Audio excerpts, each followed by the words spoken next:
man, but I appreciate your time today. Everybody wants to know what's going on with material increases from shingles to lumber, siding, and I know you have a lot more insight than the average guy, so I appreciate you being willing to share that with us. Donnie, I appreciate you having me, man. I feel blessed to be here. So walk me through how this material shortage became a thing from start to finish. I know that materials were already on the rise the last 2 years, but when COVID shut us down, it was just like they jumped up exponentially.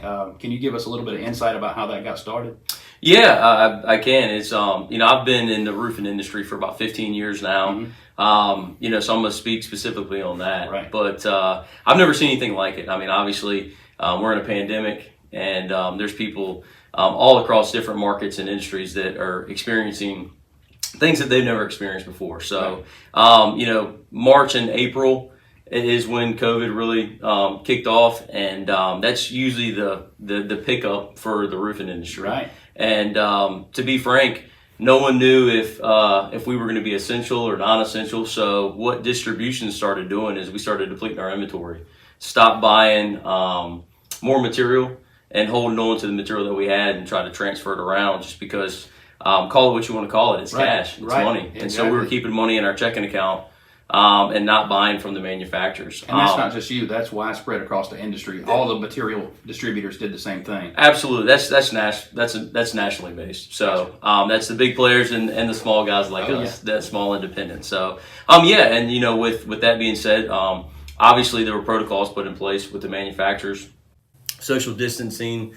They were seeing the reduction in orders, so they started scaling their production down. Mm-hmm. And I think just a perfect storm, no pun intended. Yeah, right. And so we realized about 30 days in that we were blowing through material, that it was a normal, spring/early summer for the roofing industry. Right. And distribution started plugging in orders. Right. And so we probably put in a 6 to 9 month supply in a 30-day span. Yeah.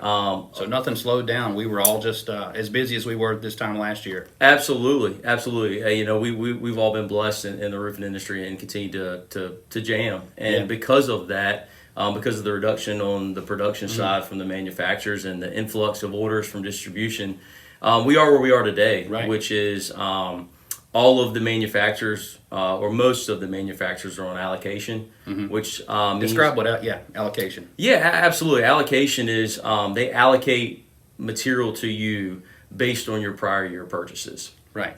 So if you bought $1,000 the year before, you're getting $1,000 in the month of just say it's November now, the month of November. So, and that's scaled to production. So say that they only can produce 80%. You get $800 worth. Yeah. Absolutely. Yeah. So, and that's where we are with a lot of manufacturers, and then other manufacturers have gone to reduce colors. They're manufacturing 12 to 15 colors. Now they're only manufacturing 4 to 5. Wow. We're trying to, as an industry, get caught up, still give the end user, whether it be homeowner or building owner, the products that they want. Right. But at the end of the day, it's the old 80-20 rule. Yeah. 80% of your business comes from 20% of your products. Yeah. And so I think a lot of distribution and manufacturing has kind of gone to that philosophy. Gotcha. Short term. So we were hoping that this was going to be a short term issue and a short term fix. But from what I'm being told from a lot of the manufacturers, that this is going to drag into the middle to end of 2021. Gotcha. So, look, no one has a crystal ball. Right. Again, right. We're talking about a pandemic here. Exactly. That, God willing, we never have to face again, in any of our lifetimes. So I think we're all trying to do the right thing and figure it out and get through it the best way we know how. Yeah, that's great. I mean, that's what I've heard industry-wide. And when you describe the perfect storm, kind of break down the trickle-down effects. The lockdown happened. Everybody stopped buying shingles for a moment there. You realized it was going to be a normal year, so everybody went after the same shingles that were left. And in the meantime, did the manufacturers slow down in terms of safety protocol? Did they slow down how much they were capable of manufacturing because of the COVID lockdown? Yeah, absolutely. So and I'd kind of bounced around a little bit, but on the manufacturing side, and I'm speaking for those guys, definitely. Kind of speaking third hand on what the information they've been giving me, but they had to practice social distancing. So on the production runs, with their staffing, like half staffed, it's gotta hurt. Absolutely. And so and we haven't even talked about the record storms that we've had this year as a country. So again, it's just been a perfect storm. You have a pandemic. you have the lack of production, and then you have the influx of orders standard, plus you throw in the storm work, and it's been it's been a lot. Plus, we haven't even talked about the import and export business. Okay. We import a lot of our products in the roofing industry, nails, synthetics, things of that nature. And so obviously, United States wasn't the only country that was affected by the pandemic. And so a lot of those countries, we were 90 to 120 days behind those guys. Yeah. And so they were trying to ramp their production back up, obviously being on lockdown and having to furlough and, reduce staffing. And so we've seen, nails and synthetic, I can't speak as much on lumber, but I'm sure that it's kind of going across the industry, the construction industry. Right. The lumber industry was hit pretty hard by a tariff that we put on Canada. I think it's 20% is what we added for the lumber coming out of the north. And so, of course, that slowed everything down. And the people who wanted to pay that price, they weigh that out versus the interest rates. Interest rates are low. Do we move forward with building? But we'll dive into some of that when we wrap this up. A big question I know a lot of folks are going to have is, do you see any light at the end of the tunnel? Do you think this is going to phase out, or when do you anticipate we'll be back up at full capacity? We'll have all the colors available and just back to normal. I'm afraid to say. I jumped on the we're going to be good the first of 2021, and I'm eating crow now. And I think a lot of the manufacturers and distribution are, to be quite frank. So I've been told by people a lot smarter than me, it's going to be 6 to 8 months from now. So I'm thinking potentially into Q2, beginning of Q3, which would be somewhere, obviously in that June-ish to August mark. So I'm not sure. At the end of the day, I think they're trying to get the core colors, the earth tone colors, as I like to call them, the blacks, the browns, the grays, produced. And once they can get a backlog in the manufacturing pipeline and a backlog, in distribution, I think that it would really. Then they can start introducing, the blues, the greens, the reds, the tans, the things of that nature. So I don't know. I'm hoping it's sooner than later. Just so we can get back to normal. But at the end of the day, that's kind of what I'm hearing and projecting. So well, it's no secret. We do business with you. You guys sponsored the show, so thank you for that. Absolutely.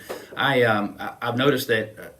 Industry-wide, you guys are sitting in a much better spot than a lot of your competitors. And I know a lot of these giants like ABC and Beacon, they have branches all over the country. And you guys are a little bit of a smaller outfit, but somehow you've been able to stock your shelves better than the big boys. And I don't know how to word that any better, but where did you zig when everybody else zagged?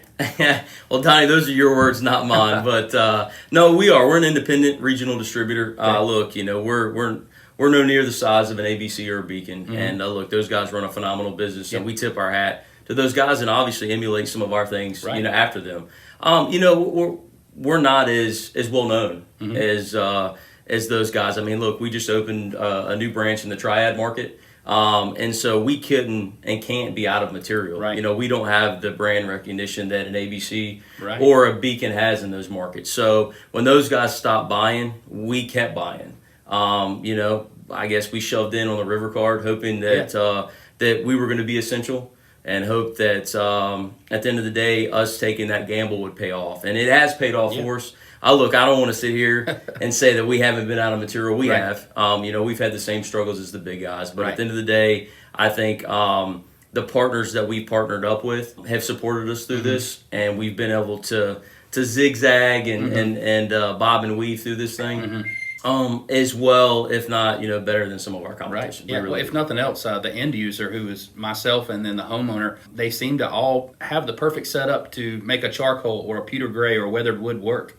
And so that's really worked out for us on our end, that a lot of folks just, they go after the main colors. A lot of times when you have the blues, the greens, the reds, if you don't have the right house for that, it's just not going to fit. And fortunately for us, we've only had a handful of people who want to wait until January, February when some of those special order colors come back through. So absolutely, and I think a lot of it's being educated. I think if the more educated you are, the more you can communicate. I think communication is key. Saying no, not now, but later, I think is huge versus, hey, look, no, this is all we have, and this is all you're going to get. So I think that's been, I know you've said that in your business, it's been a huge asset for you to be on the front side on educating your sales staff to be able to educate the customer. So those colors aren't going away forever. And if homeowners are willing to wait, we can get them to you and you can get them to them. So Well, the good news is when the HDZs came out, of course, they changed the game in terms of wind warranty. The common bond area, going from what is it, 3/4 of an inch to 1.81 inches. They really reduced the tendency for a lot of those installers out there to high nail and just install those improperly. So being that shingle is probably the best shingle in the market, in my opinion, it's good that we can still pitch the integrity of the product. And so none of that changed. It's just the limited colors. And like I said before, most people are okay with that. Yeah, absolutely. We've seen guys at first have a little pushback, but at the end of the day, I think, again, not to sound like a broken down record, but I mean, we're talking about a pandemic. Right. We've talked about the national all-time average being broken of storms this year. Yeah. And then, just sheer demand. I mean, we're all riding the wave of a strong, Right. construction economy right now. Not to get off subject, but I know you know a lot about this. A lot of people take for granted the transportation. So it goes manufacturer,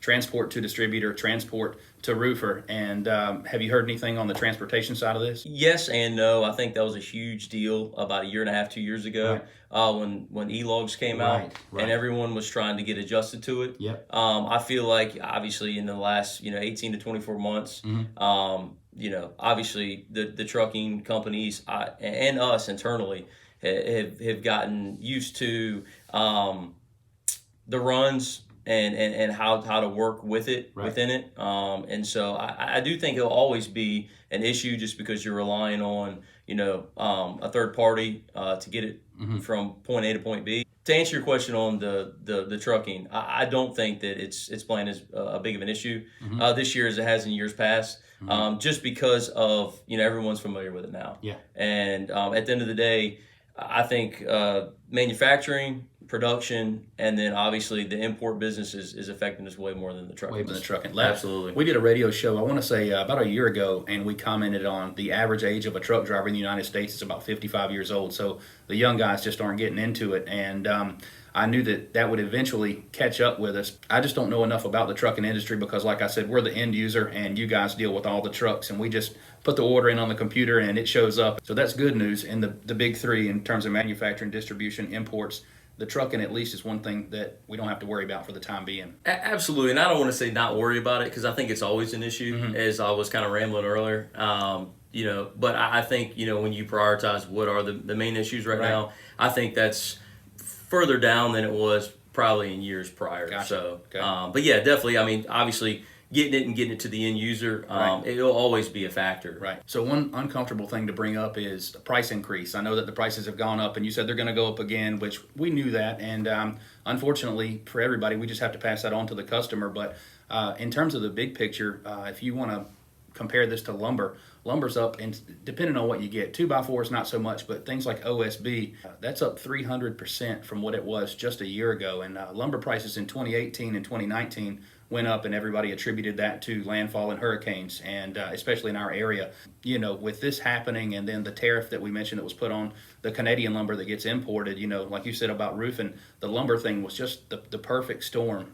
I want to say that the average increase on a home build is, what I'm hearing, is about $15,000 to anywhere up to $50,000. A lot of these people, or a lot of these builders, had these folks under contract back in the spring before this was a thing. And of course, they give the homeowner the option. And the thing is, the interest rates are still so low that the homeowner is going to pay that extra $20,000 or $30,000 for the lumber increase just to go ahead and lock in at that low interest rate. So I think that's responsible for basically keeping the economy as good as it's been through this whole thing. Mm-hmm. No, I agree. I think we've seen it on our side. Yep. I've heard rumblings of price increases. I can't specifically, speak to what they're going to be. I'd be, we don't set the price. The manufacturer is the one that actually sets the pricing, and we just pass it along to the end user. So I do know that, as I mentioned beforehand, that there's been an increased cost to the manufacturers because of COVID protocols. Safety protocols that they've had to input, and then no one wants to say it, but at the end of the day, it's supply and demand. Yeah, right. I mean, we can church it up as many ways as we want to church it up, but I think the manufacturers are obviously seeing the demand be as high as it's potentially ever been, and so they're going to make money while they can make money. To your point, if we scale it, versus our competitors in the building material industry, lumber, and some of the other product lines that have just really astronomically jumped. I think the roofing industry stayed pretty Stable, calm yeah. and stable compared to those industries. So I think when I say an increase, I nothing to 300%. Right.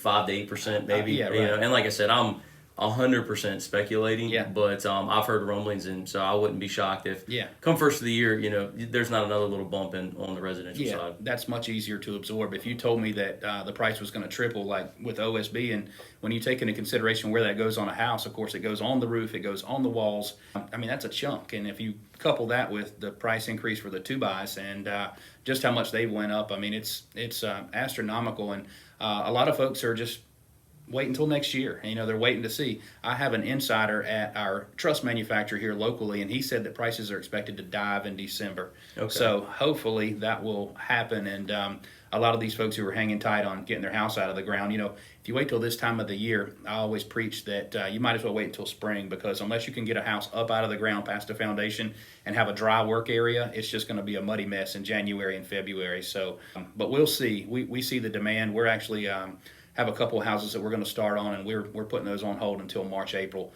And so far, the homeowners are okay with it. Hopefully the market stays this good, and hopefully, of course, people keep sending shingle orders your way. And of course, with the new branch, that's really exciting stuff. And I know you've got a really good guy running that branch. Man, you just done wonderful training these young guys, and then just vertically integrating inside your company instead of having to hire an outside source. And that just doesn't happen very often. So I know you have to be happy about that. Yeah, well, again, we're very blessed. I Yeah. mean, really, from where we were to where we are now, Right. I'm really excited about the growth. Yeah. I mean, even in the pandemic, when people were having to furlough people and, Yeah. and let people go, Yeah. we were adding staff and adding locations. Call it whatever you want to call Absolutely. it, but we feel we're in a very good spot, and again, feel very blessed to Yeah. be where we are. So, Well, I appreciate you coming in today. I know that this was a chunk of your busy day, but I think that everybody wanted to know what's going on, and just to get an inside word on that, I think that's helpful to a lot of people that's in our industry. no, absolutely, Donnie, man, you've been a friend, and I feel very blessed to be a part of the show, man. Rock and roll. Thanks. Thanks, buddy. Okay.